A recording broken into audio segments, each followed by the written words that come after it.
Thank you, friends, for joining in this live. Thank you for watching. Glorious ഗോസ്പലിന്റെ ഒരു പുതിയ എപ്പിസോഡിലേക്ക് നിങ്ങൾക്ക് സ്വാഗതം. നമ്മുടെ അടിസ്ഥാന വിശ്വാസം ദൈവത്തെ സംബന്ധിക്കുന്ന ബോധ്യം, ദൈവം ആരാണ്, ദൈവം എങ്ങനെയുള്ളവനാണ് എന്നീ കാര്യങ്ങളിൽ മനുഷ്യർക്കുണ്ടായ തെറ്റിദ്ധാരണകളാണ് ലോകത്തെ മനുഷ്യവർഗത്തിന്റെ മുഖ്യ പ്രശ്നം. രാഷ്ട്ര സംഘർഷങ്ങൾക്കും മതസംഘർഷങ്ങൾക്കും എല്ലാം കാരണം ദൈവത്തെക്കുറിച്ചുള്ള മനുഷ്യന്റെ വികലമായ ധാരണയാണ്.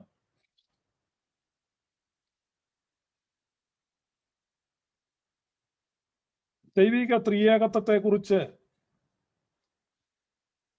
സംസാരിച്ചുകൊണ്ടാണ് നമ്മൾ ഗ്ലോറിയസ് ഗോസ്പൽ ആരംഭിക്കുന്നത്. വീണ്ടും നമ്മൾ അടിസ്ഥാന പാഠങ്ങൾ ഉറപ്പിക്കേണ്ടിയിരിക്കുന്നു. ദൈവിക ത്രിയേകത്വം എന്ന് പറയുമ്പോൾ പുതിയ നിയമ കാലഘട്ടത്തിൽ ആരോ കണ്ടുപിടിച്ചതോ പുതുതായി രൂപപ്പെടുത്തിയതോ ആയ ഉപദേശം എന്ന വിലയ്ക്ക് പലപ്പോഴും മനസ്സിലാക്കാറുണ്ട്. എന്നാൽ ദൈവത്തെ ഗ്രഹിച്ചറിഞ്ഞവർ, ദൈവത്തെ അടുത്തറിഞ്ഞവർ, ദൈവത്തെ തിരിച്ചറിഞ്ഞവർ എല്ലാ കാലത്തും ദൈവത്തെ തൃത്വമായി തന്നെയാണ് ഗ്രഹിച്ചിട്ടുള്ളത്. പഴയ നിയമത്തില്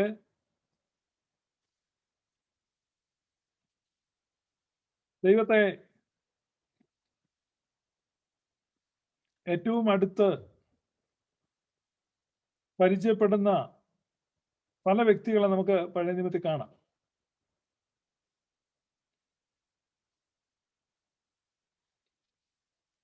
പഴയ നിയമത്തിലെ മധ്യസ്ഥനായിരിക്കുന്ന, ന്യായപ്രമാണത്തിന്റെ മധ്യസ്ഥനായിരിക്കുന്ന മോശ തന്റെ ജീവിതത്തിന്റെ അവസാനം ജനത്തെ അനുഗ്രഹിക്കുമ്പോൾ, നിയമാവർത്തന പുസ്തകം 33-ാമത്തെ അധ്യായത്തിൽ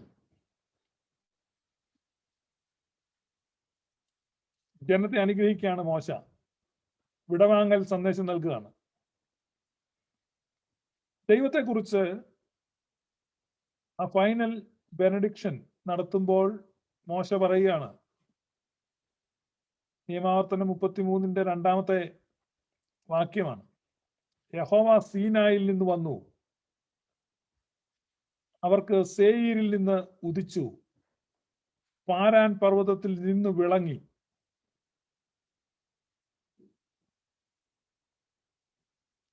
ദൈവം പ്രത്യക്ഷപ്പെട്ടതിനെ കുറിച്ച് മിസ്രയീമിൽ നിന്ന് 6 ലക്ഷം പുരുഷന്മാരും അതിനകത്ത് സ്ത്രീകളും കുട്ടികളും മൃഗങ്ങളുമെല്ലാമായി വലിയൊരു സംഘത്തെ പുറപ്പെടുവിച്ച് ചെങ്കടൽ വിഭജിച്ച് മരുഭൂമിയിലൂടെ നടത്തിയ ദൈവം ആ ജനത്തിന്റെ മധ്യത്തിൽ വെളിപ്പെട്ട 40 വർഷം മുമ്പ് തന്റെ ജീവിതത്തിലുണ്ടായ ഇസ്രായേലിന്റെ ചരിത്രത്തിലെ ഏറ്റവും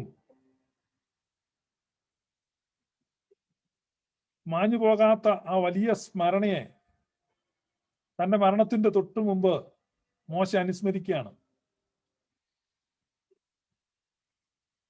യഹോവ പർവ്വതത്തിൽ ഇറങ്ങി വന്നു, സീനായി പർവ്വതത്തിൽ.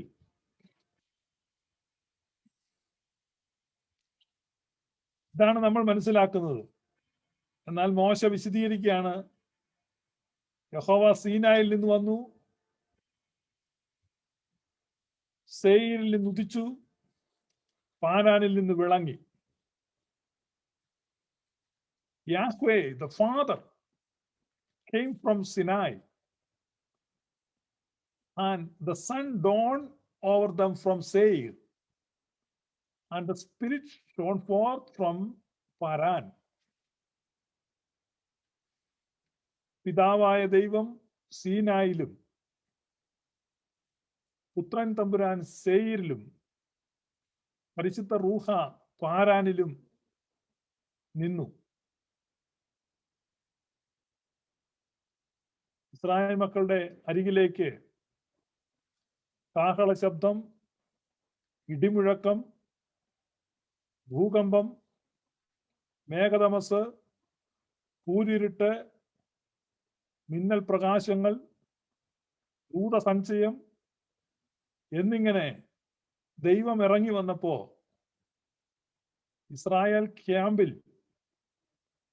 അവർ കണ്ട കാഴ്ച, ദൈവം തങ്ങൾക്ക് ചുറ്റും ഇറങ്ങി നിൽക്കുന്നതാണ്. 3 പർവ്വതങ്ങൾ നിന്ന് വിളങ്ങുന്ന കാഴ്ചയാണ് അവർ കണ്ടത്.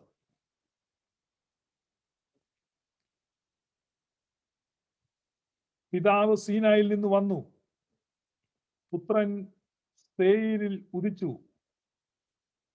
റൂഹ പാരാനിൽ വിളങ്ങി. അഗ്നിജ്വാല സമമായി 3 പർവ്വതങ്ങൾ നിൽക്കുന്ന ആ കാഴ്ച, 3 പർവ്വതങ്ങളിൽ ഇറങ്ങി നിന്നാണ് ദൈവം ജനത്തോട് സംസാരിച്ചത്.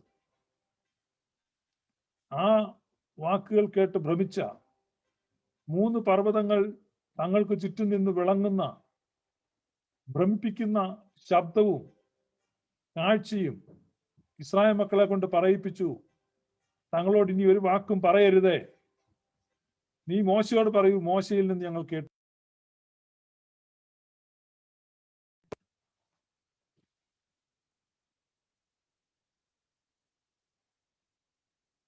പരസ്യമായി ഒരു തൃത്വമായി ഇസ്രായേലിന് ദൈവം വെളിപ്പെട്ടു.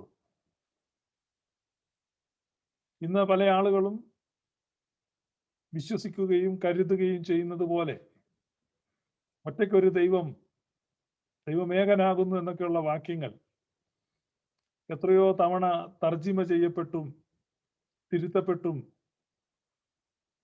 ഡൈല്യൂട്ട് ചെയ്യപ്പെട്ടും നേർപ്പിക്കപ്പെട്ട ആശയ സംഹിതയാണ് കൈമാറി കിട്ടിയത്. അവസാനം ഇസ്രായേലിന്റെ ദൈവത്തെക്കുറിച്ചുള്ള വലിയ ശ്രുതിയും ഭീതിയും ചുറ്റുമുള്ള ജാതികളുടെ ഇടയിൽ പരന്നിരുന്നു. ഇസ്രായേലിന്റെ ദൈവത്തെക്കുറിച്ചുള്ള കേട്ടുകേൾവിയുടെ അടിസ്ഥാനത്തിൽ അതിനെ അനുകരിച്ച് പുസ്തകമുണ്ടാക്കി മതമുണ്ടാക്കിയവർ ഏകനായ ദൈവമെന്ന് പറഞ്ഞ് വളരെ വികലമായ ഒരൊറ്റയാനെ അവതരിപ്പിച്ചു. ഇസ്രായേൽ മനസ്സിലാക്കിയ ദൈവം ത്രിയേക ദൈവമായിരുന്നു. അവരൊരിക്കലും ഇന്നത്തെ ആളുകൾ ഗ്രഹിക്കുന്ന വിധത്തിലുള്ള ഒരേകനെയല്ല അവർ ഗ്രഹിച്ചത്. സീനായിൽ വന്നവനും സേയിരിൽ ഉദിച്ചവനും പാരാനിൽ വിളങ്ങിയവനുമായ പിതൃസുത പരിശുദ്ധാത്മാവായ സത്യ ദൈവത്തെയാണ് മോശയ്ക്ക് വെളിപ്പെട്ടത്. ആ സത്യദൈവത്തെ അനുസ്മരിച്ചുകൊണ്ട് ആ സത്യദൈവത്തിന്റെ നാമത്തിലാണ് മോശ ഇസ്രായേലിനെ അനുഗ്രഹിച്ചത്. That is the blessing of Moses. There is none like him. ഇന്ന് നമ്മൾ നോക്കുന്നത് ദാനിയേലിന്റെ പുസ്തകത്തിലാണ്. ദാനിയേലിന്റെ പുസ്തകത്തിൽ ദാനിയേൽ കണ്ട ദൈവം നെബൂഖദ്നേസർ തിരിച്ചറിഞ്ഞ ദൈവം ത്രിയേക ദൈവമാണ്.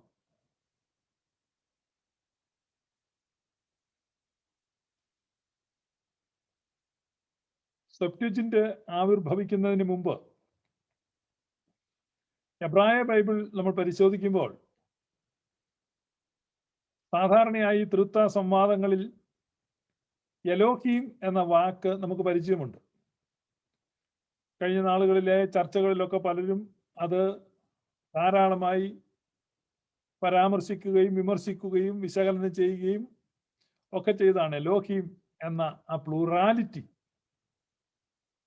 എലോഹീം എന്ന വാക്കിലെ ബഹുത്വം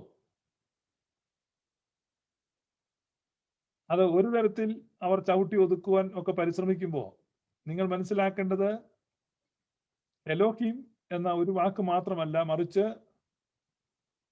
ദൈവവുമായി ബന്ധപ്പെട്ടുള്ള നാമങ്ങളിലും നാമവിശേഷണങ്ങളിലും ക്രിയാരൂപങ്ങളിലും ക്രിയാവിശേഷണങ്ങളിലും എല്ലാം പഴയ നിയമത്തിൽ ഉടനീളം ഈ ബഹുത്വം നിങ്ങൾക്ക് കാണാം, പ്ലൂറാലിറ്റി നിങ്ങൾക്ക് കാണാം. അത് മുഴുവൻ പിന്നീട് സെപ്റ്റുജിന്റ് വരുമ്പോഴാണ് സിംഗുലാരിറ്റിയിലേക്ക്, ഏകവചന രൂപത്തിലേക്കൊക്കെ മാറ്റുന്നത്. അപ്പൊ യഥാർത്ഥത്തിൽ എബ്രായ ബൈബിൾ വായിക്കുമ്പോൾ എബ്രായ ബൈബിളിൽ ഉടനീളം ദൈവത്തോട് ചേർന്ന് ഈ പ്ലൂറാലിറ്റിയെ നിങ്ങൾക്ക് കാണുവാൻ കഴിയും. യാഹ്വേ യാഹ്വേ എന്ന് ഒരാളെ അല്ല അവിടെ പറയുന്നത്. നിങ്ങൾ ശ്രദ്ധാപൂർവം നോക്കുമ്പോ Yahweh the father, Yahweh the son and റൂഹ, പിതാവിനെയും പുത്രനെയും പരിശുദ്ധ റൂഹായെയും നിങ്ങൾക്ക് കാണാൻ കഴിയും. ഒരു ഉദാഹരണം പറഞ്ഞാൽ പുറപ്പാട് പുസ്തകം 33-ാം അധ്യായം 14-15 വാക്യങ്ങളിൽ നമുക്ക് വളരെ പരിചിതമായ ഒരു വാക്യമാണ്. മോശ ദൈവത്തോട് പറയുന്ന ഒരു വാക്യമാണ്, തിരുസാന്നിധ്യം അടിയനോടുകൂടെ പോരുന്നില്ല എങ്കിൽ പുറപ്പെടുവാൻ കൽപ്പിക്കരുതേ എന്ന് ദൈവം പറയുമ്പോൾ അതിനവൻ എൻ്റെ സാന്നിധ്യം നിന്നോടുകൂടെ പോരും, ഞാൻ നിനക്ക് സ്വസ്ഥത നൽകും എന്ന് അരുളി ചെയ്തു. ഇതാണ് നമ്മുടെ കയ്യിലുള്ള ബൈബിൾ, ഇതാണ് നമ്മൾ വായിക്കുന്നത്. എന്നാൽ നിങ്ങളത് ഇംഗ്ലീഷിൽ വായിച്ചാൽ, അല്ലെ എബ്രായ ഭാഷയിൽ വായിച്ചാൽ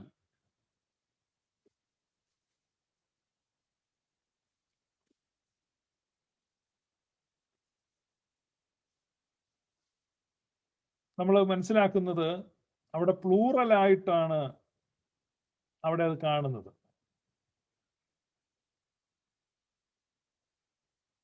മോശ ദൈവത്തോട് പറയുന്നതാണ്, your പ്രസൻസസ് if they do not go with us, do not send us up from here.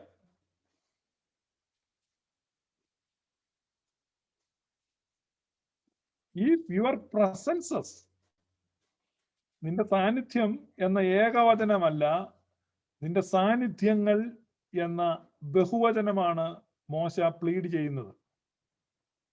ദൈവം മോശയോട് പറയുന്നതും, my പ്രസൻസസ് they will go with you and I will give you rest. ഞാൻ നിനക്ക് സ്വസ്ഥത നൽകും, എന്റെ സാന്നിധ്യങ്ങൾ നിന്നോട് കൂടെ പോരും. ഇത് വളരെ വ്യക്തമായിട്ട് നമുക്ക് കാണാൻ പറ്റുന്ന ഒരു കാര്യമാണ്. പഴയ നിയമത്തിൽ മുഴുവൻ തർജിമകളിലൂടെ ഏകവചനവൽക്കരിക്കപ്പെട്ട ഒരു ഗ്രന്ഥമാണ് നിങ്ങളുടെ കയ്യിലിരിക്കുന്നത്. എന്നാൽ യഥാർത്ഥത്തിൽ എഴുതപ്പെട്ട പഴയ നിയമത്തിൽ മുഴുവൻ ഈ പ്ലൂറാലിറ്റി നിങ്ങൾക്ക് കാണാൻ കഴിയും. തിരു സാന്നിധ്യങ്ങൾ അടിയങ്ങളോടുകൂടെ പോരണമേ, തിരു സാന്നിധ്യങ്ങൾ, എലോഹീം, ലിവിങ് ഗോഡ്സ് എന്നാണ് തർജ്ജമ ചെയ്യേണ്ടത്.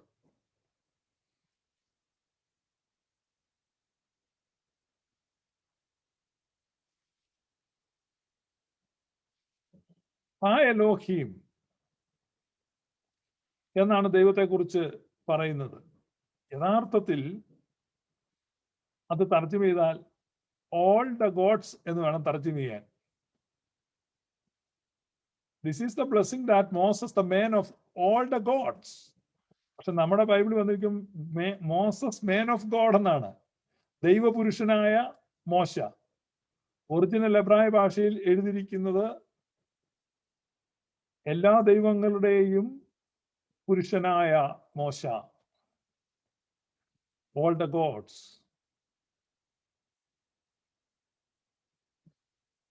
ഇതാണ് നമ്മൾ മനസ്സിലാക്കേണ്ടത്. പിതാവും പുത്രനും പരിശുദ്ധ റൂഹായുമായി ഈ മൂന്ന് വ്യക്തികളെ കുറിച്ചുള്ള വ്യക്തമായ ബോധ്യം പഴയ നിയമ ഭക്തന്മാർക്ക് ഉണ്ടായിരുന്നു. പിതാവിനെ ഏലിയോനായിട്ട്, എൽ എലിയോൻ യാഹ്വേ, എൽ എലിയോൻ ആയിട്ട്, പുത്രനെ എൽ ഷദായി ആയിട്ടും മലക് യഹോവയായിട്ടും പരിശുദ്ധാത്മാവിനെ റൂഹായിട്ടും അവർ അറിഞ്ഞിരുന്നു. പിതാവും പുത്രനും പരിശുദ്ധ റൂഹായും ചേർന്ന് ആ ദൈവ ശിരസിനെ അവർ വിളിച്ചിരുന്നത് ഹാ എലോഹീം എന്നാണ്.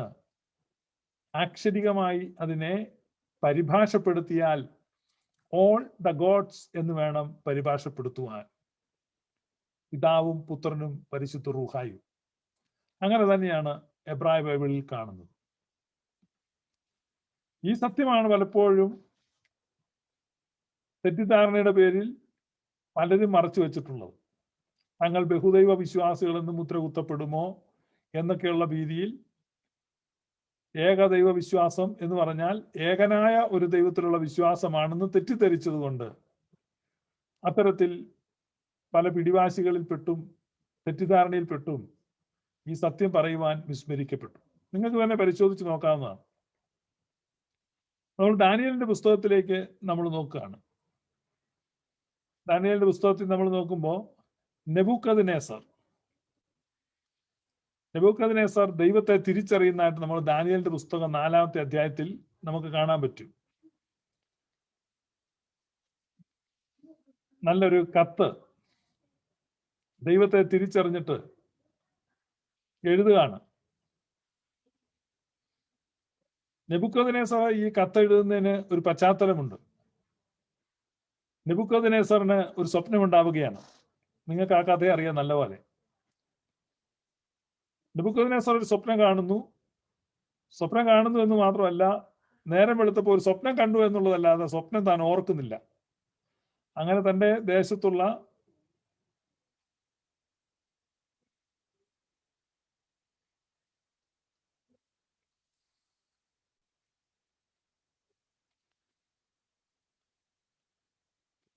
ആ സ്വപ്നം മറന്നുപോയി.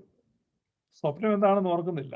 അങ്ങനെ ആ സ്വപ്നം വിശകലനം ചെയ്യുവാൻ, സ്വപ്നം എന്താണെന്ന് പറയുവാനും അത് വിശകലനം ചെയ്യുവാനും ദാനിയേൽ പ്രത്യക്ഷപ്പെടുകയാണ്. ദാനിയേലിനെ കുറിച്ച് നെബൂഖദ്നേസർ വിശേഷിപ്പിക്കുന്ന ഒരു വിശേഷണം നിങ്ങൾക്ക് ദാനിയേലിന്റെ പുസ്തകത്തിൽ കാണാം. എന്താ ദാനിയേലിനെ കുറിച്ച് പറയുന്നറിയാമോ?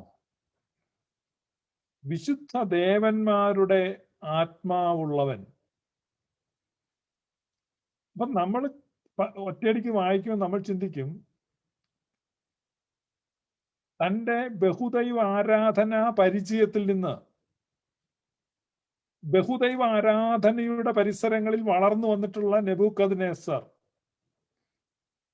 തന്റെ ആ ബഹുദൈവ പശ്ചാത്തലത്തിൽ അല്ലെങ്കിൽ ആ പാരമ്പര്യത്തിൽ ദാനിയേലിനെയും അങ്ങനെ ആട്രിബ്യൂട്ട് ചെയ്ത് പറയാണ് വിശുദ്ധ ദേവന്മാരുടെ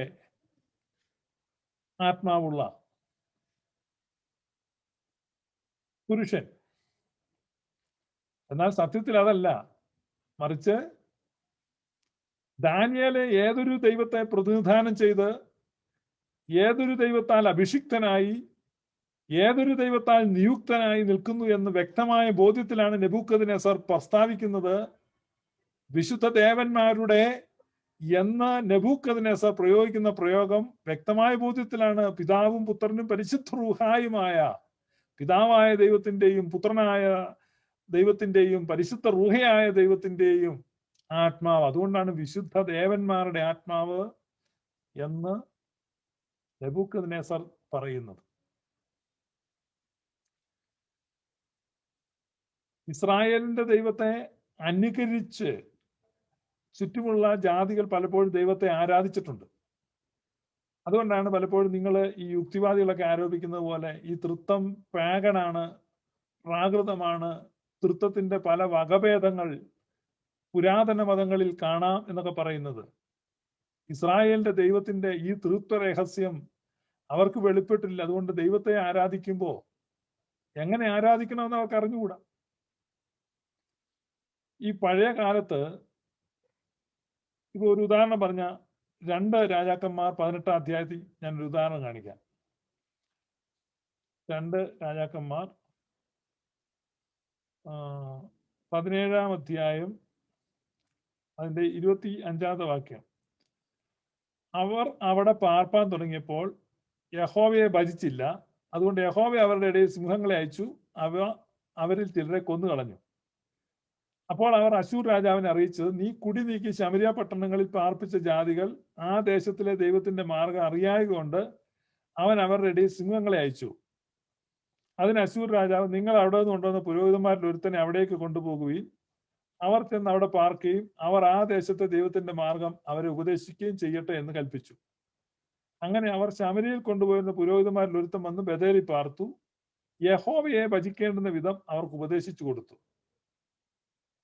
എങ്കിലും അതാത് ജാതികളുടെ ദേവന്മാരെ ഉണ്ടാക്കി. ഇനി 18 അധ്യായത്തിലോട്ട് നിങ്ങൾ വരുമ്പോഴും ഇതേ കാര്യം കാണാൻ പറ്റും. അവർ പൂജാഗിരികളെ നീക്കി. അപ്പൊ അന്നത്തെ ഒരു പശ്ചാത്തലം എന്ന് പറഞ്ഞാൽ ഈ ഗോത്ര ദൈവ സങ്കല്പങ്ങളാണ്. അപ്പൊ ഓരോ ഗോത്രത്തിന്റെയും ദൈവമാണ്. അപ്പൊ ആ ദൈവം the more powerful God, they have A more powerful God, stronger God, mightier. അപ്പൊ ഒരുപക്ഷെ ആ സ്ഥലത്ത് ചെല്ലുമ്പോൾ ആ സ്ഥലത്തെ അവരുടെ ദൈവത്തെ ആരാധിക്കുകയാണ്, ചിലർ സ്വീകരിക്കുകയാണ്, ചിലർ സ്വീകരിക്കാൻ വിസമ്മതിക്കുകയാണ്. ഇങ്ങനെയൊക്കെയുള്ള നാടകങ്ങളാണ് നമ്മൾ ബൈബിൾ പുറങ്ങളിൽ കാണുന്നത്, ചരിത്രത്തിൽ കാണുന്നത്.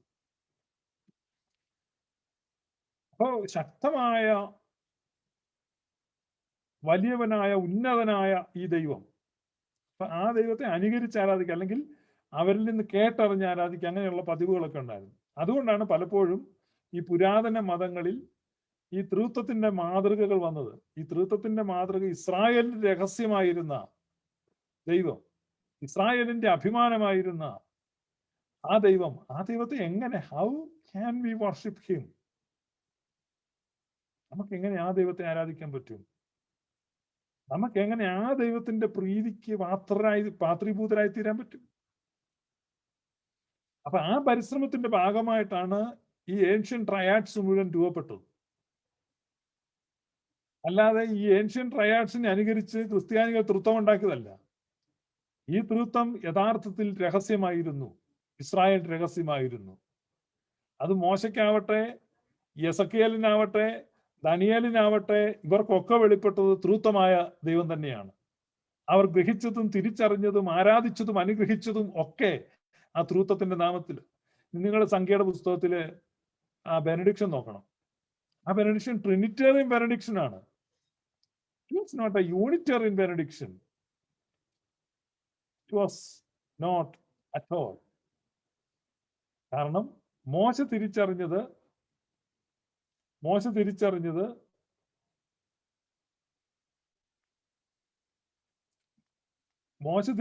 ഒരു ട്രിനിറ്റേറിയൻ ഗോഡിനെയാണ്.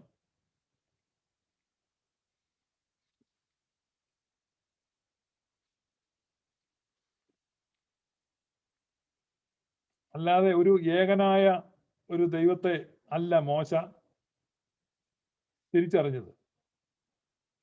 മോശ തിരിച്ചറിഞ്ഞത് ട്രിനിറ്റേറിയൻ ഗോഡിനെയാണ്. അതുകൊണ്ട് ആ ബ്ലെസ്സിങ് ട്രിനിറ്റേറിയൻ ബ്ലെസ്സിങ് ആയിട്ട് നിങ്ങൾ കാണുന്നത്. യഹോവ നിന്നെ അനുഗ്രഹിക്കുന്ന അങ്ങനെയാണ്, തൃത്വ ദൈവമാണ് അനുഗ്രഹിക്കുന്നത്.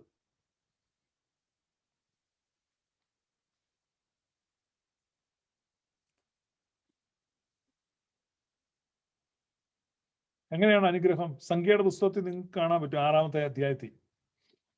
യഹോവ നിന്നെ അനുഗ്രഹിച്ച് കാക്കുമാറാകട്ടെ. യഹോവ തിരുമുഖം നിന്റെ മേൽ പ്രകാശിപ്പിച്ച് നിന്നോട് കൃപയുള്ളവനാകട്ടെ. യഹോവ തിരുമുഖം നിന്റെ മേൽ ഉയർത്തി നിനക്ക് സമാധാനം നൽകുമാറാകട്ടെ. സംഖ്യാപുസ്തകം 6:22. യഹോവ പിന്നെയും മോശയോട് അരുളി ചെയ്തു, നീ അഹരോനോടും പുത്രന്മാരോടും പറയേണ്ടത്, നിങ്ങൾ ഇസ്രായേൽ മക്കളെ അനുഗ്രഹിച്ച് ചൊല്ലേണ്ടത് എന്തെന്നാൽ, what is the benediction? Benediction must be in Trinitarian form. അപ്പൊ അനുഗ്രഹം, ആശീർവാദം, തൃത്വ ആശീർവാദമാണ്. ഇന്നും ക്രിസ്തീയ സഭ എങ്ങനെയാണ് ആശീർവദിക്കുന്നത്? നിങ്ങൾ പള്ളിയിൽ ചെന്ന് കഴിയുമ്പോൾ പിരിഞ്ഞു പോരാൻ നേരത്ത് നിങ്ങൾ കേൾക്കുന്ന benediction, it is still Trinitarian. പിതാവായ ദൈവത്തിന്റെ സ്നേഹവും ഏകജാതനായ പുത്രന്റെ കൃപയും പരിശുദ്ധ റൂഹായുടെ സംബന്ധവും സഹവാസവും എന്റെ വാത്സല്യമുള്ളവരെ നിങ്ങൾ എല്ലാവരോടും കൂടെ ഉണ്ടായിരിക്കുമാറാകട്ടെ എന്നാ നിങ്ങൾ കേൾക്കുന്നത്. Still it is Trinitarian. അപ്പൊ ഇതാണ് പൗരോഹിത്യത്തിന്റെ അനുഗ്രഹം. യഹോവ മോശയോട് കൽപ്പിച്ചു, അഹരോനോടും സന്തതി പരമ്പരകളോടും ചൊല്ലേണ്ടത് എന്തെന്നാൽ, ജനത്തെ അനുഗ്രഹിക്കുമ്പോൾ അവർ ചൊല്ലേണ്ടത് എന്തെന്നാൽ അതേ പൗരോഹിത്യ അനുഗ്രഹം ഇന്ന് പരിശുദ്ധ സഭയിൽ നിലനിൽക്കുമ്പോൾ സഹസ്രാബ്ദങ്ങൾ കഴിഞ്ഞിട്ടും still the blessing, that benediction is in Trinitarian form. ഈ ട്രിനിറ്റിയാണ് ദൈവം, സത്യദൈവം ത്രിത്വമാണ്. അത് മനസ്സിലാക്കാനാണ് ഞാൻ ഈ ഭാഗം ഉദ്ധരിച്ചത്. ഇപ്പൊ നെബൂഖദ്നേസർ ദാനിയേലിനെ മനസ്സിലാക്കിയത് ത്രിത്വ ദൈവത്തിന്റെ അഭിഷിക്തനായിട്ട്, ത്രിത്വത്തിന്റെ ആത്മാവുള്ള അഭിഷിക്തനായിട്ടാണ് മനസ്സിലാക്കുന്നത്.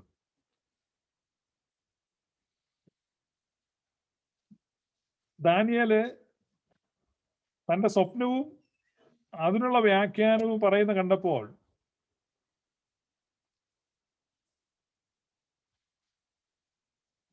ദാനിയേൽ എന്ത് ചെയ്യാണ്? രാജാവ് ദാനിയേലിനെ വണങ്ങുകയാണ്.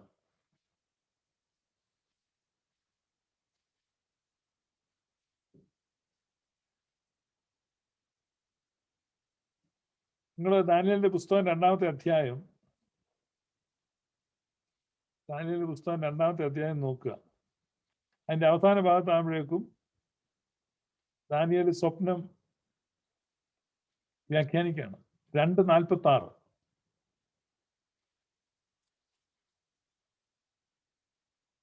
അപ്പോൾ നെബൂഖദ്നേസർ രാജാവ് സാഷ്ടാംഗം വീണ് ദാനിയേലിനെ നമസ്കരിച്ചു.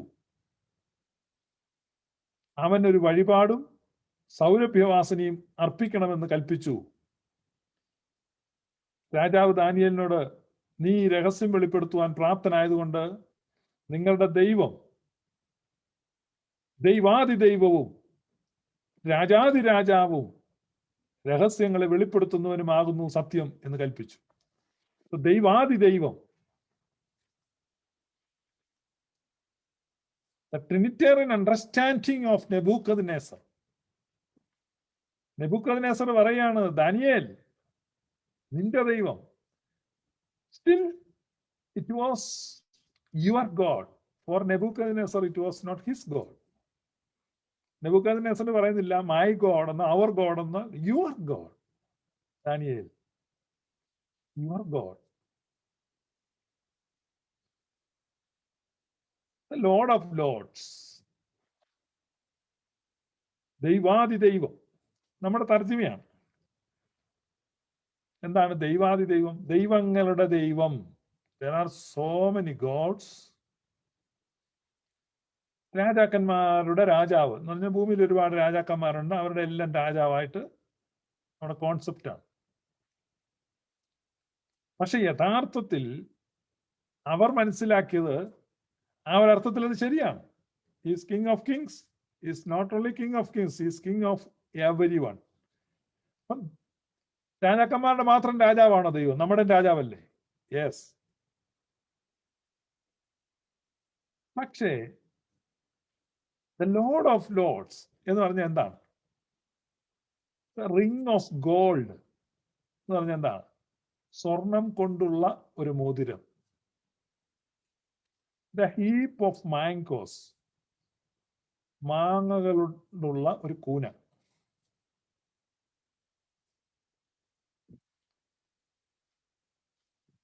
ദ ലോർഡ് ഓഫ് ലോർഡ്സ്,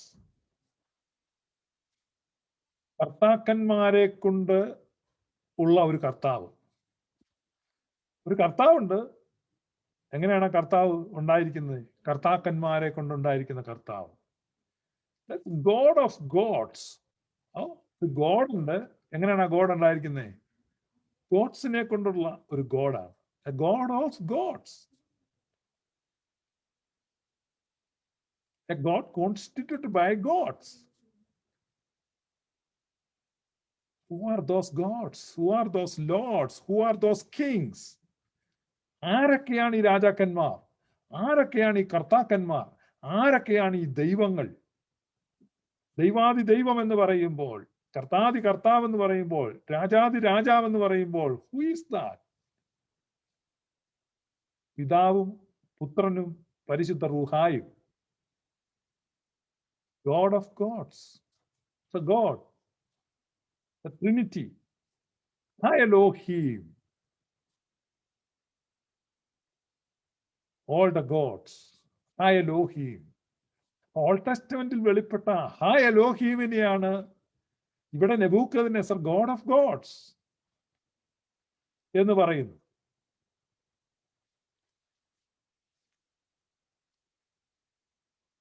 ദാനിയേലിന് ഒരു ധൂപം അർപ്പിക്കാൻ നെബൂഖദ്നേസർ കൽപ്പിച്ചു. ദാനിയേൽ വിസമ്മതിച്ചൊന്നുമില്ല. വിശുദ്ധന്മാർക്ക് ധൂപം അർപ്പിക്കുന്നത് പുരാതന പതിവാണ്. അതുകൊണ്ടാണ് ഇന്ന് നമ്മൾ പരിശുദ്ധ ദൈവമാതാവിന് ധൂപം അർപ്പിക്കുന്നത്. അത് ഇന്ന് ചില പെന്തക്കോസ്തുകാർ പറയുന്നതല്ല, അത് കണ്ട് പൈശാചികമോ തെറ്റോ, അങ്ങനല്ല. വിശുദ്ധന്മാർക്കുള്ള ധൂപയുഗം. മറിയാമിൻ സ്മരണം വരദായകമാകാം, അവൾ തൻ പ്രാർത്ഥനകൾ ആത്മാവിനു കൂട്ട. ഈ സൗരഭ്യവാസന അർപ്പിക്കുകയാണ്, വഴിപാട് സൗരഭ്യവാസിനി. ദാനിയേൽ വിവരിക്കുന്ന സ്വപ്നം എന്താണ്? ആ മുകളിൽ നിങ്ങൾക്ക് കാണാൻ പറ്റും. രാജാവെ അങ്ങ് കണ്ട ദർശനമോ വലിയൊരു ബിംബം, വലിപ്പമേറിയതും വിശേഷ ശോഭയുള്ളതുമായ ആ ബിംബം തിരുമുമ്പിൽ നിന്നു. അതിന്റെ രൂപമോ ഭയങ്കരമായിരുന്നു. ബിംബത്തിന്റെ തല തങ്കം കൊണ്ടും നെഞ്ചും കൈയും വെള്ളി കൊണ്ടും വയറുമരയും താമ്രം കൊണ്ടും തുട ഇരുമ്പ് കൊണ്ടും കാൽ പകുതി ഇരുമ്പ് കൊണ്ടും പകുതി കളിമണ്ണ് കൊണ്ടുമായിരുന്നു. തിരുമനസ് നോക്കിക്കൊണ്ടിരിക്കുമ്പോൾ കൈ തൊടാതെ ഒരു കല്ല് പറിഞ്ഞു വന്ന് ബിംബത്തെ തകർത്തു കളഞ്ഞു. പിന്നീട് ആ കല്ല് വളർന്ന് ഭൂമിയിൽ മുഴുവൻ നിറഞ്ഞു. ഇരുമ്പും കളിമണ്ണും താമ്രവും വെള്ളിയും പൊന്നും ഒരുപോലെ തകർന്നു. ബിംബത്തെ അടിച്ചു തകർത്ത കല്ല് ഒരു മഹാപർവ്വതമായി തീർന്നു. ഇതാണ് സ്വപ്നം. ഈ സ്വപ്നത്തിന്റെ അർത്ഥം ഒക്കെ നമ്മുടെ പോപ്പുലർ ഗോസ്പലുകാർ പറഞ്ഞ് നിങ്ങൾക്ക് വളരെ പരിചയമുണ്ട്. അതുകൊണ്ട് ഞാനിപ്പോ അതിലേക്ക് പോകുന്നില്ല.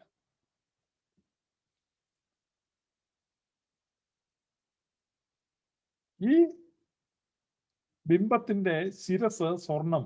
അത് നെബൂഖദ്നേസറിന്റെ ഭരണകാലമാണ്.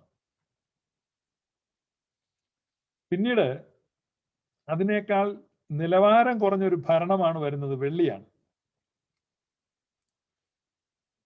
ഭാവിയിൽ സംഭവിക്കാനിരിക്കുന്നത് ആ എലോഹീം കാണിച്ചു കൊടുക്കുകയാണ്. ആ എലോഹീം കാണിച്ചു കൊടുക്കുകയാണ്. ആ എലോഹീം എന്താണ് കാണിച്ചു കൊടുക്കുന്നത്? മനുഷ്യവർഗത്തിന്റെ ഈ ഭൂമിയിലെ അതിന്റെ അവസാനത്തെ രംഗം വരെയുള്ള കാര്യങ്ങൾ ഒരൊറ്റ ദർശനത്തിൽ കാണിക്കുകയാണ്. അപ്പം ഇപ്പോൾ നെബൂഖദ്നേസറിന്റെ ഭരണം ശിരസാണ്, സ്വർണമാണ്. പിന്നെ എന്തായി തീരുന്നു? വെള്ളിയായി തീരുന്നു. പിന്നെ താഴോട്ട് വരുമ്പോൾ താമ്രമായി തീരുന്നു. പിന്നെ വരുമ്പോൾ ഇരുമ്പായി തീരുന്നു. പിന്നെ ഇരുമ്പും കളിമണ്ണും മിക്സ് ആയി തീരുന്നു. അപ്പൊ തന്റെ സാമ്രാജ്യത്തിന്, തന്റെ പിന്തുടർച്ചാവകാശികൾക്ക് നിലനിൽപ്പില്ലാതെ, പ്രാഭവമില്ലാതെ, അധികാര തുടർച്ചയില്ലാതെ അസ്തമിക്കുന്ന ഒരു അധികാരമാണ് തൻ്റേത്. ടെമ്പറലാണ്, മാറിപ്പോകും. നെബൂഖദ്നേസറിന്റെ നിരാശ. What was his next step? അവിടെ നിങ്ങൾ കാണുന്നത് ഹാ എലോഹീം, പരിശുദ്ധ ത്രിത്വം പറഞ്ഞിരിക്കുകയാണ്. ഇതാ ഇങ്ങനെ വരാൻ പോവാണ്. നെബൂഖദ്നേസർ ത്രിത്വത്തെ അംഗീകരിച്ചു, ദാനിയേലിനെ അംഗീകരിച്ചു, ധൂപം അർപ്പിച്ചു, വഴിപാട് കൊടുത്തു, സമ്മാനങ്ങൾ കൊടുത്തു, അധികാരങ്ങൾ കൊടുത്തു, അവകാശങ്ങൾ കൊടുത്തു, പദവികൾ കൊടുത്തു, സലാം കൊടുത്തു. എന്നിട്ട് Nebuchadnezzar what was his next step? 3-ാം അധ്യായം നിങ്ങൾ നോക്കുക, ദാനിയേലിന്റെ പുസ്തകം 3-ാം അധ്യായം. നെബൂഖദ്നേസർ രാജാവ് പൊന്നുകൊണ്ടൊരു ബിംബമുണ്ടാക്കി തന്നെ ത്രിത്വം ദർശനത്തിൽ കാണിച്ചത് എങ്ങനെയാണ്? ശിരസ് മാത്രം പൊന്നും, നെഞ്ച് വെള്ളിയും, വയറ് താമ്രവും, കാലിരുമ്പും, പാദം ഇരുമ്പും കളിമണ്ണും, അങ്ങനെ ഒരു ദർശനം കാണിച്ചു കൊടുത്തപ്പോ പരിശുദ്ധ തൃത്വം നൽകിയിരിക്കുന്ന ഭാവികാല പ്രവചനത്തെ, ഭാവി കാലത്തെ കുറിച്ച് ആ പരിശുദ്ധ തൃത്വം നൽകിയ ഭവിഷ്യവാണിയെ തന്റെ മേധാശക്തി കൊണ്ടും ഇച്ഛാശക്തി കൊണ്ടും കായിക ശക്തി കൊണ്ടും തിരുത്തുവാൻ നെബൂഖദ്നേസർ തീരുമാനിക്കുകയാണ്. നെബൂഖദ്നേസർ ഉണ്ടാക്കുന്ന വിഗ്രഹം എന്താണ്? ശിരസ് മുതൽ പാദം വരെ പൊന്നുകൊണ്ടുണ്ടാക്കി. എന്ന് പറഞ്ഞാൽ പൊന്നായിരിക്കുന്ന തന്റെ സാമ്രാജ്യം, തന്റെ ഡൈനാസ്റ്റി ലോകത്തിന്റെ അവസാനത്തോളം നിലനിൽക്കണം. That was his desire, his dream.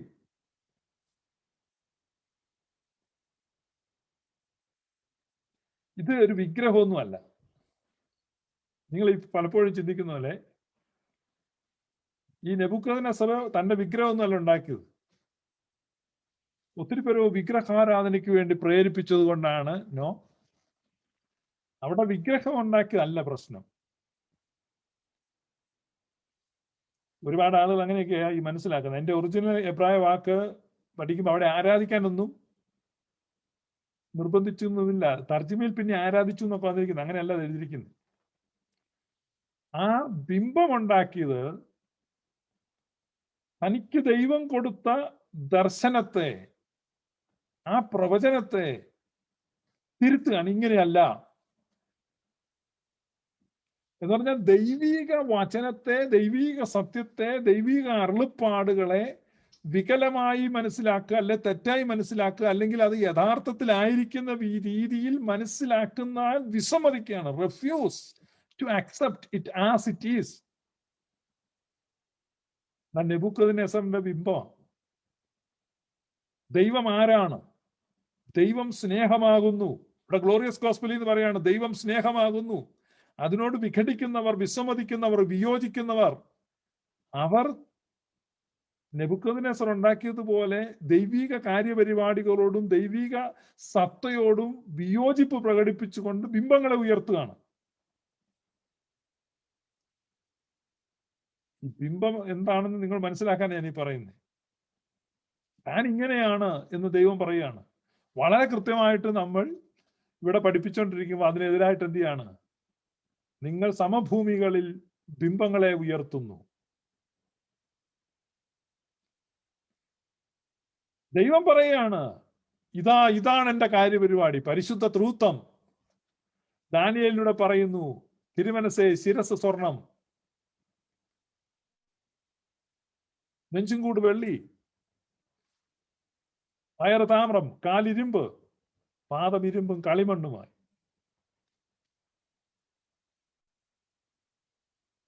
സമ്മതിക്കല. നിലനിൽക്കുന്ന രാജത്വം യേശു കർത്താവിന്റെ രാജത്വമാണ്. നോ, എന്റെ രാജ്യത്വം നിലനിൽക്കണം ലോകാവസാനം വരെ. അതിനാണ് നെബൂഖദ്നേസർ ഈ വിഗ്രഹം ഉണ്ടാക്കുന്നത്, ഈ ബിംബം ഉണ്ടാക്കുന്നത്. അതൊരു വിഗ്രഹാരാധനയുടെ വിഷയമല്ല, മറിച്ച് ദൈവാലോചനയോട് മത്സരിക്കുന്നതാണ്, ദൈവാലോചനയോട് വിഘടിക്കുന്നതാണ്.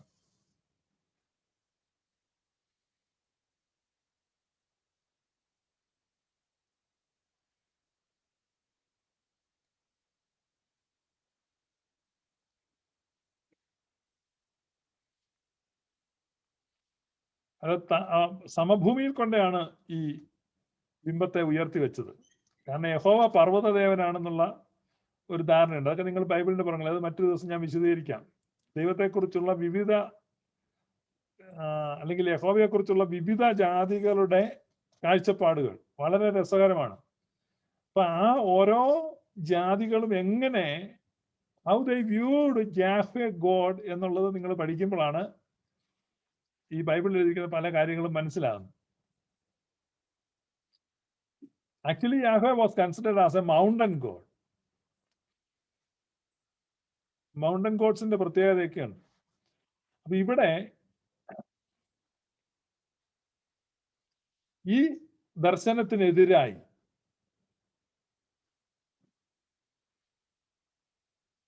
നെബൂഖദ്നേസർ പ്രതിമയുണ്ടാക്കി. അപ്പൊ ആ മിസ്ഇൻറ്റർപ്രിട്ടേഷൻ ആണ് നമുക്ക് പലപ്പോഴും ഈ മിസ് ട്രാൻസ്ലേഷനും മിസ്ഇൻറ്റർപ്രിട്ടേഷനുമാണ് ആശയക്കുഴപ്പങ്ങളെ നമുക്ക് സമ്മാനിച്ചത്.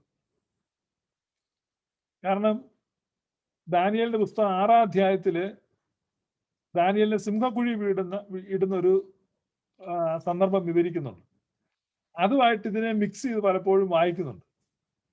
അപ്പൊ അവിടെ ആരാധിക്കുന്നതുമായിട്ട് ബന്ധപ്പെട്ട് ആണ് ആ പ്രശ്നങ്ങൾ ഉണ്ടാകുന്നത്. പക്ഷെ ഈ 2-ാം അധ്യായത്തിൽ ആരാധനയല്ല വരുന്നത്. ഇവിടെ അരാമിക് വേർഡ് സെജിറ്റ് എന്ന വേർഡാണ് ഉപയോഗിക്കുന്നത്. അത് അതിനെ അംഗീകരിക്കുകയാണ്. ഈ ആശയത്തെ, അല്ലെങ്കിൽ ദൈവത്തിന്റെ കാര്യപരിപാടി ഇതാണ്, ദൈവത്തിന്റെ ഭാവി പ്രഖ്യാപനം ഇങ്ങനെയാണ്, പക്ഷേ നമ്മൾ അതിന് കീഴ്പ്പെടുവാൻ, അതിനെ അംഗീകരിക്കുവാൻ വിസമ്മതിക്കുന്നു. അപ്പോ ഇതാണ് എന്റെ പ്രഖ്യാപനം. ഏതാണ്? ദൈവിക കാര്യപരിപാടിക്കെതിരായി തന്റെ പ്രഖ്യാപനം ഇതാണ്. തീച്ചൂളയിൽ നിന്ന് ഈ 3 ബാലന്മാരെ ഈ ദൈവം അങ്ങ് വിടുവിക്കുകയാണ്. നെബൂഖദ്നേസറിന് അംഗീകരിക്കാൻ പറ്റത്തില്ല. തന്റെ മേധാശക്തിയെക്കാളും, തന്റെ ഇച്ഛാശക്തിയെക്കാളും, തന്റെ സൈന്യ ശക്തിയെക്കാളും ഒക്കെ അതിനെല്ലാം സൂപ്പർസീഡ് ചെയ്യുന്ന, അതിനേക്കാൾ വലിയവനാണ് ഈ യാഹ്വേ എന്ന് അംഗീകരിക്കാൻ നെബൂഖദ്നേസറിന് പറ്റുന്നില്ല. അതിനാണ് നെബൂഖദ്നേസർ സ്വർണ്ണ പ്രതിമ ഉണ്ടാക്കി വെക്കുന്നത്. എന്താണ് അവൻ അവിടെ ചെയ്തതെന്നാണ് ഞാൻ പറയുന്നത്. അത് നിങ്ങൾ മനസ്സിലാക്കുക.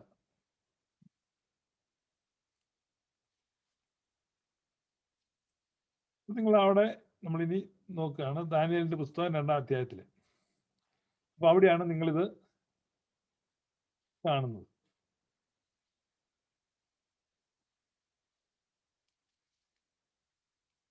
ദാനിയേൽ വ്യക്തമായിട്ട് പറയുകയാണ്, നെബൂഖദ്നേസർ 2-ാം അധ്യായം 39-ാമത്തെ വാക്യം, തിരുമനസ്സിലെ ശേഷം തിരുമേനിയേക്കാൾ താണതായ മറ്റൊരു രാജ്യത്വവും സർവ്വഭൂമിയിലും വാഴുന്ന താമ്രം കൊണ്ടുള്ള ഒരു രാജ്യത്വവും 4-ാമത്തെ രാജ്യത്ത് ഇരുമ്പ് പോലെ ബലമുള്ളതായിരിക്കും. ഇങ്ങനെ കൃത്യമായിട്ട് ദാനിയേൽ വിവരിക്കുകയാണ്. ചോദിക്കുക, എന്തിനാണ് എനിക്ക് ശേഷം ഇങ്ങനെ താന്ന രാജ്യത്വം, അതായത് സ്വർണത്തെക്കാൾ താന്ന മെറ്റൽസ്, സ്വർണത്തെക്കാൾ താന്ന ലോഹങ്ങളാണ് വെള്ളി, താമ്രം, ഇരുമ്പ്. എന്തിനാത്? മുഴുവനും പൊന്നുകൊണ്ടുണ്ടാക്കാൻ പറ്റുമല്ലോ. അങ്ങനെയാണ് ഇവ മുഴുവൻ പൊന്നുകൊണ്ടുണ്ടാക്കുന്നത്. ദൈവം നിർണയിച്ചിരിക്കുന്നു ആര് ദുർബലമാക്കും. ദൈവം കൈ നീട്ടിയിരിക്കുന്നു, ആരാ കൈ മടക്കും. തീച്ചൂളയുടെ അനുഭവത്തിൽ, തീച്ചൂളയിൽ നിന്ന് ബാലന്മാർ രക്ഷപ്പെടുന്ന കാഴ്ച കണ്ടിട്ടും പാഠം പഠിക്കാത്ത നെബൂഖദ്നേസർ ദൈവത്തോട് മത്സരിക്കുകയാണ്. പിന്നീട് നെബൂഖദ്നേസർ തിരിഞ്ഞു വരുന്ന കാഴ്ചയൊക്കെ നമ്മൾ കാണുന്നുണ്ട്. നെബൂഖദ്നേസറിന്റെ ആത്മീക പാഠശാലയായിരുന്നു അത്. അവസാനം നെബൂഖദ്നേസർ പാഠം പഠിച്ചു കഴിയുമ്പോൾ നെബൂഖദ്നേസർ സത്യദൈവത്തെ തിരിച്ചറിയുകയാണ്. സത്യദൈവത്തെ തിരിച്ചറിഞ്ഞിട്ട് കത്തയക്കുകയാണ്. ദാനിയേലിന്റെ ദൈവം ആ ദൈവമാണ്. അപ്പൊ ദാനിയേല് ഒരു കാര്യം ഉറപ്പാണ്, യാതൊരു സംശയവുമില്ല. ദാനിയേലിനോട് ചോദിച്ചപ്പോ ദാനിയേൽ നെബൂഖദ്നേസറിന് ആ എലോഹീമിനെയാണ് പരിചയപ്പെടുത്തി കൊടുത്തിട്ടുള്ളത്. ആ എലോഹീം, ഓൾ ദ ഗോഡ്സ്. ഈ നെബൂഖദ്നേസറാണ് ഈ ഓൾ ദ ഗോഡ്സിന്റെ ടെമ്പിളിൽ ചെന്നിട്ട് അത് മുഴുവൻ കൊള്ളയടിച്ചുകൊണ്ട് പോകുന്നത്. യെരുശലേം ദൈവാലയത്തെ കൊള്ളയടിച്ച് ആർക്ക് ഓഫ് കവനന്റ് വരെ മോട്ടിച്ചുകൊണ്ട് പോകുന്ന ആളാണ് നെബൂഖദ്നേസർ. നിങ്ങൾ ദാനിയേലിന്റെ പുസ്തകം 1-ാം അധ്യായത്തിൽ വായിക്കണം. ഹാ എലോഹീമിന്റെ ടെമ്പിള് കൊള്ളയടിച്ച് ആ കൂട്ടത്തിലാണ് ദാനിയേലിനെയൊക്കെ പിടിച്ചുകൊണ്ട് പോരുന്നത്. 604 BC അത് സംഭവിക്കുന്നത്. സകലതും കൊള്ളയടിച്ചു കൊണ്ടുവരികയാണ്. നിങ്ങൾ ഈ ആർക്ക് ഓഫ് കവനന്റിനെ കുറിച്ചുള്ള അവസാനത്തെ പരാമർശം നിങ്ങൾ കാണുന്നത് യെരമ്യാ പ്രവാചകന്റെ പുസ്തകത്തിലാണ്. ഇപ്പൊ കുറച്ചു മുമ്പ് ഞങ്ങൾ ദർബാറിൽ സംസാരിച്ചുകൊണ്ടിരുന്നപ്പോ എത്യോപ്യയിൽ നിന്നുള്ള ഒരാൾ വന്നിട്ടുണ്ടായിരുന്നു ഇന്ന് ഗ്ലോറിയസ് ദർബാറിൽ. മിനിഞ്ഞാന്ന് ഗ്ലോറിയസ് ദർബാറിൽ ഇരുന്നപ്പോൾ ഞാൻ പറഞ്ഞു, എത്യോപ്യയില് ഓർത്തഡോക്സ് സഭയിൽ നിന്ന് ധാരാളം ആളുകൾ പ്രൊട്ടസ്റ്റന്റ് സഭയിലേക്ക് മാറുന്നുണ്ട്, പ്രൊട്ടസ്റ്റന്റ് വിശ്വാസത്തിലേക്ക് മാറുന്നുണ്ട്. അതുകൊണ്ട് ഗ്ലോറിയസ് ഗോസ്പലിന്റെ ഒരു പ്രവർത്തനം നമുക്ക് എത്യോപ്യയിൽ തുടങ്ങണമെന്ന് മിനിഞ്ഞാന്ന് പറഞ്ഞിരുന്നു. ദൈവത്തിന്റെ കൃപയാൽ ഇന്ന് എത്യോപ്യയിൽ നിന്ന് ഒരാള് നമ്മുടെ യാതൊരു പരിശ്രമം കൂടാതെ തന്നെ ആ എലോഹിമിന്റെ ആത്മാവ് ദർബാറിൽ കൂട്ടിക്കൊണ്ട് വന്നിട്ടുണ്ട്. അപ്പൊ താമസം പിന്നെ അധികം താമസമില്ല നമ്മൾ ഗ്ലോറിയസ് ഗോസ്പലിന്റെ ഒരു പ്രവർത്തനം എത്യോപ്യയിൽ തുടങ്ങും. അപ്പൊ എത്യോപ്യയിലെ ആർക്ക് ഓഫ് കവനന്റ് ഇരിക്കുന്നതിനെ കുറിച്ചൊക്കെ ഞങ്ങൾ സംസാരിച്ചുകൊണ്ടിരിക്കുകയാണ്. അപ്പൊ അതുകൊണ്ട് ഞാനിപ്പോ ഈ ആർക്ക് ഓഫ് കവനന്റിനെ കുറിച്ച് അവസാനം പറയുന്ന ഒരു ഭാഗമാണ് യെരമ്യാ പ്രവാചകന്റെ പുസ്തകത്തിൽ നമുക്ക് കാണാൻ പറ്റും. അവിടെയാണ് നമ്മൾ അവസാനത്തെ പരാമർശം കാണുന്നത്. അങ്ങനെ 3-ാം അധ്യായം 16-ാം വാക്യം, അങ്ങനെ നിങ്ങൾ ദേശത്ത് വർദ്ധിച്ചു വരുമ്പോൾ ആ കാലത്ത് യഹോവയുടെ നിയമപ്പെട്ടകം എന്നിനി പറകയില്ല, അത് മനസ്സിൽ വരികയില്ല, അതിനെ ഓർക്കുകയില്ല, ചെന്ന് കാണുകയില്ല, ഇനി അത് ഉണ്ടാക്കുകയുമില്ല എന്ന് യഹോവയുടെ അരുളപ്പാട്. അപ്പൊ അവിടെ നിങ്ങൾ കാണുന്നത് ഈ നിയമപ്പെട്ടകം നഷ്ടപ്പെട്ടു പോകുമെന്നുള്ള പ്രവചനമാണ് 3-ാമത്തെ അധ്യായത്തിൽ. യെരമ്യാ പ്രവചനം അതിന്റെ 21-ാം അധ്യായം നിങ്ങൾ 2-ാമത്തെ വാക്യം നിങ്ങൾ വായിക്കുമ്പോൾ, ബാബേൽ രാജാവായ നെബൂഖദ്നേസർ ഞങ്ങളോട് യുദ്ധം ചെയ്യുന്നതുകൊണ്ട് നീ ഞങ്ങൾക്ക് വേണ്ടി യഹോവയോട് അപേക്ഷിക്കണമേ, അവൻ ഞങ്ങളെ വിട്ടുപോകേണ്ടത് യഹോവ തന്റെ സകല അത്ഭുതങ്ങൾക്ക് മൊത്തവണ്ണം ഞങ്ങളോട് പ്രവർത്തിക്കുമെന്ന് പറയിച്ചപ്പോൾ യെരമ്യാവിന് യഹോവയിൽ നിന്നുള്ള അരുളപ്പാട്. അതായത് യെരമ്യാവ് 3-ാം അധ്യായത്തിൽ പറയുകയാണ് നിയമപ്പെട്ടകം നഷ്ടപ്പെടാൻ പോകുന്നു, പ്രവചനമാണ്. 18 അധ്യായം കഴിഞ്ഞ് വരുമ്പോൾ 21-ാം അധ്യായത്തിൽ വരുമ്പോ ജനം പറയുകയാണ് നെബൂഖദ്നേസർ ഞങ്ങളെ ആക്രമിക്കാൻ പോകുന്നു, നീ പ്രാർത്ഥിക്കണം, അത്ഭുതം പ്രവർത്തിക്കണം. ഓൾറെഡി പ്രവചിച്ചിരിക്കുകയാണ് ഇത് പോകാൻ പോവാ, ഈ പെട്ടകം നഷ്ടപ്പെടാൻ പോവാ. അപ്പോഴാണ് ഇവിടെ എന്ത് ചെയ്യുന്നത്, പ്രാർത്ഥിച്ച് തടയാൻ നോക്കുന്നത്. ഒത്തിരി കാര്യങ്ങളിലും പ്രാർത്ഥന അങ്ങനെയാണ്. ഞാൻ ചിലപ്പോൾ പറയുന്ന പോലെ ഇതിങ്ങനെ ഈ റോഡ് റോളർ ഉരുണ്ട് വരുമ്പം പ്ലാസ്റ്റിക് ബക്കറ്റ് കൊണ്ട് ഇത് തടഞ്ഞു വെക്കുന്നതല്ലേ. പലപ്പോഴും അങ്ങനെയാണ് പ്രാർത്ഥനകളുടെ പോക്ക്. നെബൂഖദ്നേസർ സ്വർണ്ണ പ്രതിമ കൊണ്ട് തടയാൻ നോക്കി ദൈവിക കാര്യപരിപാടികളെ, ദൈവത്തിന്റെ പദ്ധതിയെ. ദൈവത്തിന്റെ ഭവിഷ്യ നിർണയമാണ്. അപ്പൊ ഭവിഷ്യ നിർണയത്തെ സ്റ്റോപ്പ് ചെയ്യിക്കാൻ, തിരുത്താൻ, വഴിതിരിച്ചുവിടാനൊക്കെ പരിശ്രമിക്കുകയാണ്. ഈ നെബൂഖദ്നേസർ തിരിച്ചറിയാണ് അവസാനം ദാനിയേലിന്റെ ദൈവം യഥാർത്ഥ ദൈവമാണ്. അപ്പൊ അവിടെ പറയാണ് ദാനിയേലിന്റെ പുസ്തകം 2-ാം അധ്യായം 47-ാമത്തെ വാക്യത്തിൽ ഇവന്റെ ഒരു കൺഫെഷൻ കാണാം. ഈ പ്രവചനം വിശദീകരിച്ചു കഴിഞ്ഞപ്പോഴേ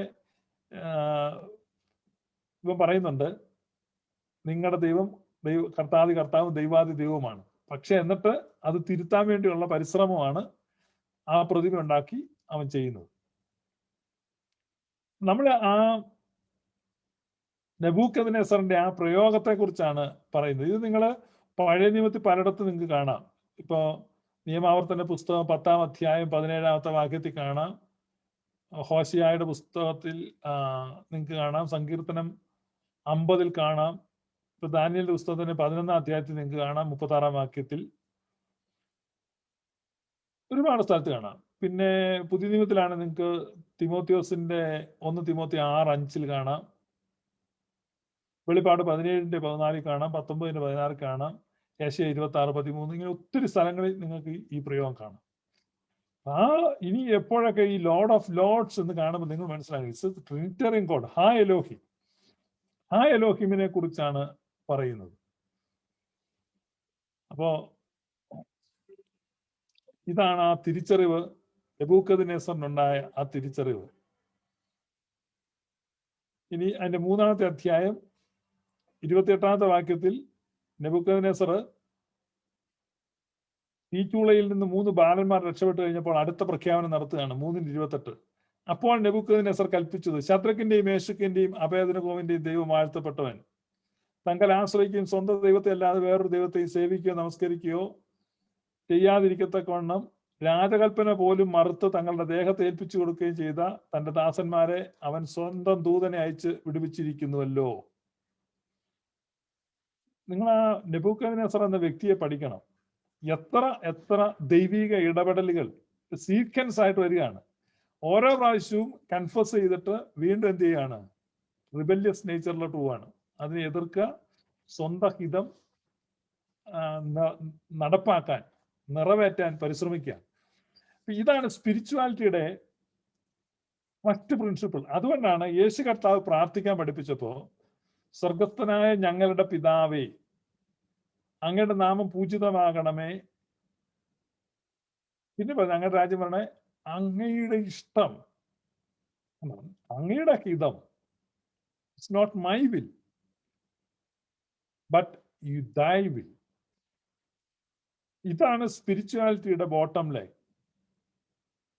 നമ്മൾ എത്ര സ്പിരിച്വൽ ആണെങ്കിലും, എത്ര കൺവിക്ഷൻ ഉണ്ടെങ്കിലും, എത്ര എൻലൈറ്റ്മെന്റ് ഉണ്ടെങ്കിലും, എത്ര മാത്രം എഡിഫൈഡ് ആണെങ്കിലും, എത്രമാത്രം നോളജബിൾ ആണെങ്കിലും, എന്തെല്ലാം വാക്യങ്ങൾ അറിയാം, അല്ലെങ്കിൽ എന്തെല്ലാം റെവലേഷൻസ് ഉണ്ട്, എന്തെല്ലാം ഇൻസൈറ്റ്സ് ഉണ്ട്, ഇതൊക്കെ ഉണ്ടാകാം.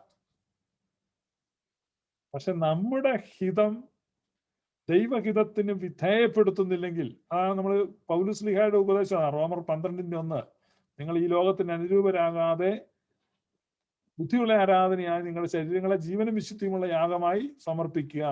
എന്നിട്ട് എന്താണ്? നന്മയും പ്രസാദവും പൂർണ്ണതയുമുള്ള ദൈവത്തിന്റെ ഹിതം, അല്ലെ? The good, acceptable and the perfect will of God. ദൈവത്തിന്റെ ഹിതം തിരിച്ചറിഞ്ഞ് അതിന് സമർപ്പിക്കുന്നിടത്താണ് ദ ട്രൂ സ്പിരിച്വാലിറ്റി സ്റ്റാർട്ട് ചെയ്യും. ഇവിടെ നിങ്ങൾ കാണും ഈ നെബൂഖദ്നേസറൊക്കെ കണ്ട അത്ഭുതം. ഈ പെന്റക്കോസ്റ്റൽ സ്പിരിച്വാലിറ്റിയുടെ ഒരു കുഴപ്പമാണ്.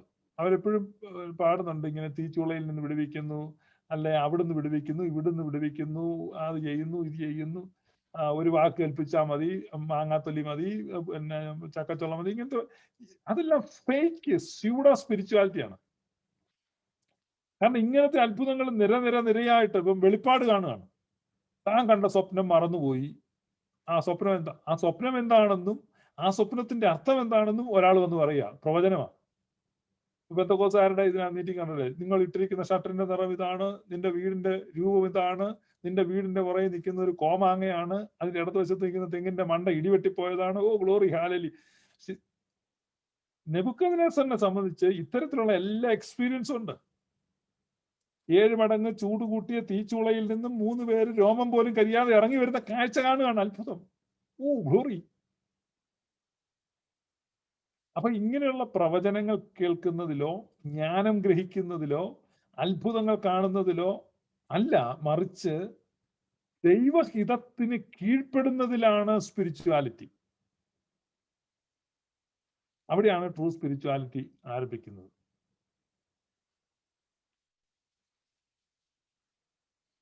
ഇവിടെയാണ് ഈ നെബൂഖദ്നേസറിന്റെ സ്പിരിച്വൽ ജേർണിയെ കുറിച്ച് പഠിക്കണം എന്ന് ഞാൻ പറഞ്ഞത്.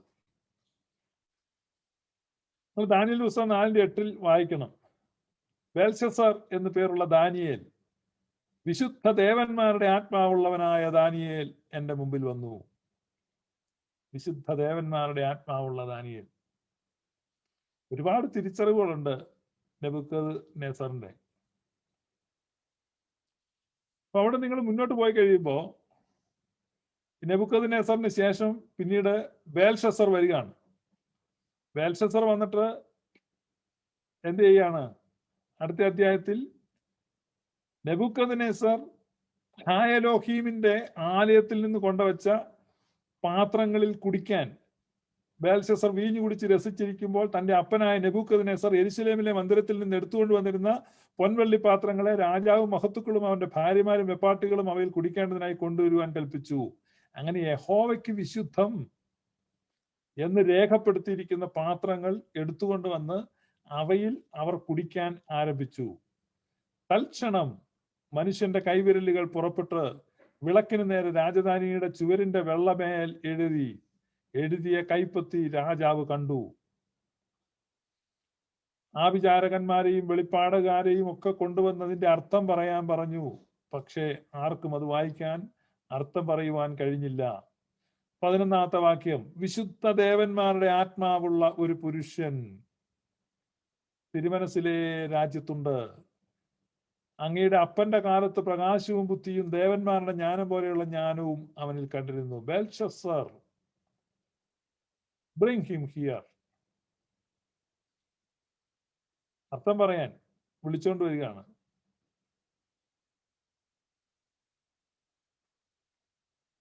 ദാനിയേൽ അർത്ഥം വായിക്കുകയാണ്. മെനെ മെനെ തെക്കേ ലുഫാർസി, തുലാസിൽ നിന്നെ തൂക്കി കുറവുള്ളവനായി കണ്ടിരിക്കുന്നു. തുലാസിൽ നിന്നെ തൂക്കി കുറവുള്ളവനായി കണ്ടിരിക്കുന്നു. തൂക്കി നോക്കി. നമ്മള് നാണയങ്ങൾ എണ്ണിയാ നോക്കുന്നത്, തൂക്കി ആരും നോക്കാറില്ല.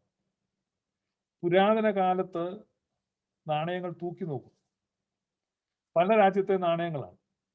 പല മെറ്റൽസ് കൊണ്ടും അലോയ് കൂട്ടുലോഹങ്ങൾ കൊണ്ടും അതുപോലെ പൂശുണ്ട്. ബേസ് മെറ്റൽ കൊണ്ട് നാണയം ഉണ്ടാക്കിയിട്ട് അതിനുമേൽ വെള്ളിയോ സ്വർണമോ പൂശുന്ന സമ്പ്രദായമുണ്ട്.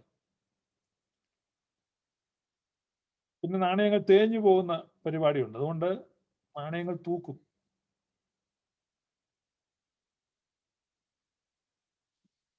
ബെൽഷസർ നിന്നെ തൂക്കി, നീ കുറവുള്ളവനാണ്, ശിരസ് സ്വർണമാണ്, ഇതിപ്പോ വെള്ളിയാ. തുല്യ അളവ് സ്വർണവും വെള്ളിയും കൂടെ തൂക്കിയാൽ വെള്ളിക്ക് ഭാരം കുറവാ,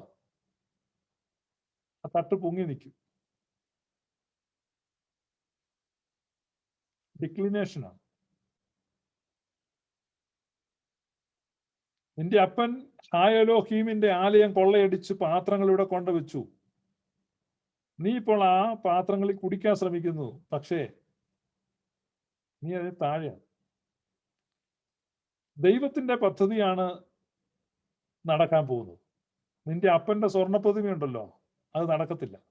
നിന്റെ അപ്പന്റെ സ്വർണ്ണപ്രതിമയാണ് ശരിക്കും നടക്കുന്നതെങ്കിൽ നിന്റെ തൂക്കത്തിൽ കുറവ് വരത്തില്ല. ഇതാണ് ഈ പറഞ്ഞതിന്റെ അർത്ഥം. തൂക്കി നോക്കി കുറവുള്ളവനാണ്, തൂക്കത്തിൽ കുറവ് വന്നിരിക്കും. പിന്നീട് നിങ്ങൾക്ക് കാണാൻ പറ്റും ഈ സാമ്രാജ്യം തകരുന്നത്. പിന്നീട് പിത്തള സാമ്രാജ്യമാണ്. പാശ്ചാത്യ റോം, ബൈസന്റിയൻ ലോകമൊക്കെ നിങ്ങൾക്ക് കാണാൻ പറ്റും. പിന്നീട് റോമാ സാമ്രാജ്യം വരികയാണ്.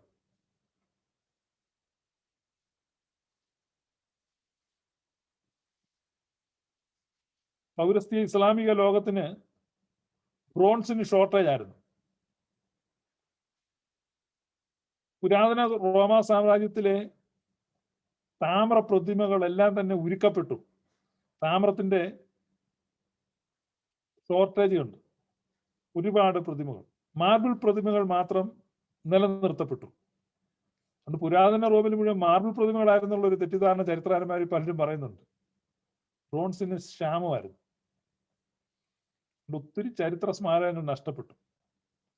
പക്ഷേ പാശ്ചാത്യ ലോകത്ത്, വിശേഷിച്ച് ഇംഗ്ലണ്ടിന് ഇരുമ്പ് കൊണ്ട് സമ്പന്നമായിരുന്നു.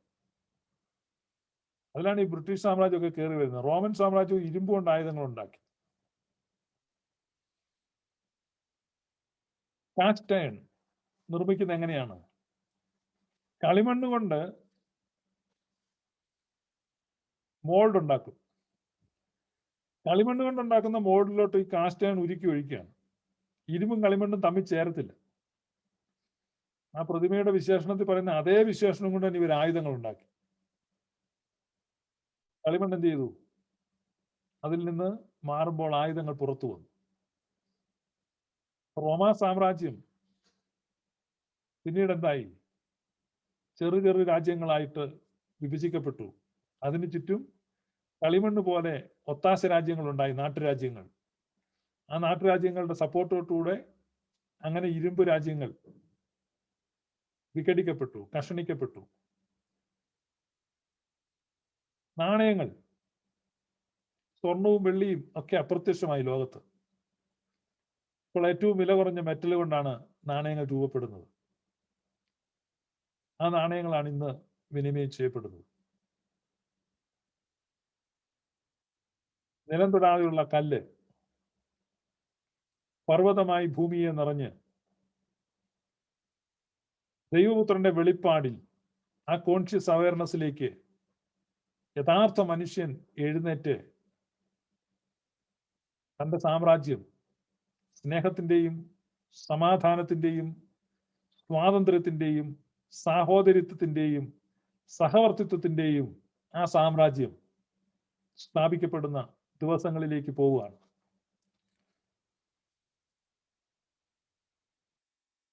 പ്രവചനങ്ങളും അതിന്റെ പൂർത്തീകരണങ്ങളും ഒക്കെ പഠിക്കുന്നവർക്ക് ഈ സ്വർണം, വെള്ളി, ഈ താമ്രം, ഇരുമ്പ് കളിമണ്ണ്, ലോക ചരിത്രത്തിലെ സാമ്രാജ്യങ്ങളുടെ ഉയർച്ചകൾ, താഴ്ചകൾ, തകർച്ചകൾ, വിഭജനങ്ങൾ ഇതൊക്കെ ചേർത്ത് വെച്ച് പഠിക്കാൻ വളരെ ഇൻട്രസ്റ്റഡ് ആണ്. നമ്മുടെ ഈ ലൈവിന്റെ സ്കോപ്പിൽ വരുന്നല്ലാത്തതുകൊണ്ട് ഞാനത് വിടുകയാണ്.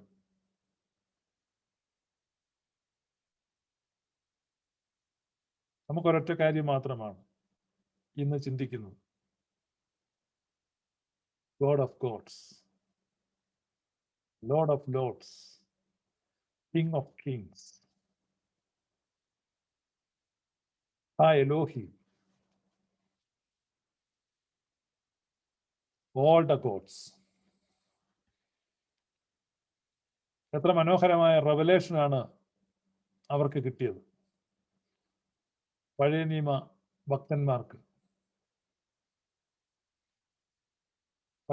ഭക്തന്മാർക്ക് കിട്ടിയ ആ വെളിപ്പാട് ഇതൊരു പുതിയ നിയമത്തിൽ മാത്രം പിന്നീട് ലേറ്ററായിട്ട് ആരോ ഉണ്ടാക്കിയ ഒരു ഉപദേശം എന്നുള്ള നിലയ്ക്ക് നിങ്ങൾ തള്ളിക്കളയാതെ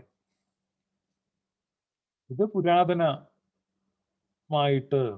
ദൈവം വെളിപ്പെട്ടപ്പോഴൊക്കെയും ധൃതമായിട്ട് തന്നെയാണ് വെളിപ്പെട്ടതെന്ന് തിരിച്ചറിയുക. ധൃതമായിട്ട് മാത്രമാണ് ദൈവം എല്ലാ കാലത്തും വെളിപ്പെട്ടത്. അത് മനസ്സിലാക്കാൻ ദൈവം നിങ്ങളെ സഹായിക്കട്ടെ. Lord of lords, God of gods, King of kings, Elohi. അവർ ഗോഡ് ഈസ് ട്രിനിറ്റി. നമ്മുടെ ദൈവം ത്രിത്വമാണ്. ത്രിത്വ ദൈവമാണ് സത്യദൈവമാണ് ത്രിത്വം. പിതൃപുത്ര പരിശുദ്ധാത്മാവായ ത്രിയേക ദൈവത്തിൽ നിന്ന് അനുഗ്രഹങ്ങളും കരുണയും സമാധാനവും നിങ്ങൾക്ക് ഓരോരുത്തർക്കും ഉണ്ടാകട്ടെ. എന്നെ കേട്ടുകൊണ്ടിരുന്നതിന് നന്ദി. Thank you for listening me. May God bless you.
Rosso, Misma